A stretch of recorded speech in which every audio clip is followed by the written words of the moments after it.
Item ಯಾವುದೇ ಇರಲಿ try ಮಾಡಿ ಆಚಿ ಚಿಕನ್ ಮಸಾಲಾ. ರಾಜ್ಯದಲ್ಲಿ 2 ಕ್ಷೇತ್ರಗಳಿಗೆ ಸಂಬಂಧಪಟ್ಟಂತೆ ಉಪಚುನಾವಣೆ ಆಗ್ತಾ ಇರೋದು ಎಲ್ಲರಿಗೂ ಗೊತ್ತಿರುವಂತಹ ವಿಚಾರ. ನಾಮಪತ್ರ ಇನ್ನು ಸಲ್ಲಿಕೆ ಆಯಿತು. ಶತಾಯ ಪ್ರಯತ್ನ ಮಾಡಿ 2 ಕ್ಷೇತ್ರಗಳನ್ನ ಗೆಲ್ಲಲೇಬೇಕು, ಅದನ್ನ ವಶಕ್ಕೆ ಪಡೆದುಕೊಳ್ಳಲೇಬೇಕು ಅಂತ ಸಿಎಂ ಮತ್ತು ಡಿಸಿಎಂ ನಾನಾ ರೀತಿಯ ತಂತ್ರಗಾರಿಕೆ ಮಾಡಿಕೊಂಡಿದ್ದಾರಂತೆ.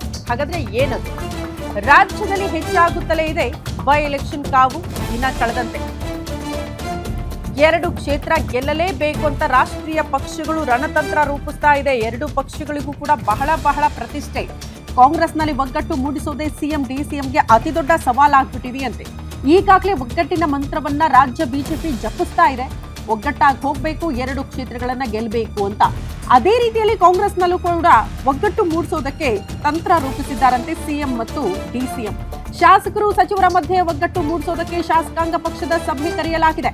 ನಾಳೆ ಸಂಜೆ ನಡೆಯುತ್ತಂತೆ ರಾಜ್ಯ ಕಾಂಗ್ರೆಸ್ ಪಕ್ಷದ ಶಾಸಕಾಂಗ ಸಭೆ. ಎಲ್ಲ ಶಾಸಕರು ಕಡ್ಡಾಯವಾಗಿ ಹಾಜರಾಗಬೇಕು ಅಂತ ಶಾಸಕರು ಸಚಿವರಿಗೆ ಬೈ ಎಲೆಕ್ಷನ್ ಹೊಣೆಯನ್ನ ಹೊರಿಸಲಿದ್ದಾರೆ ಸಿಎಂ ಸಿದ್ದರಾಮಯ್ಯ.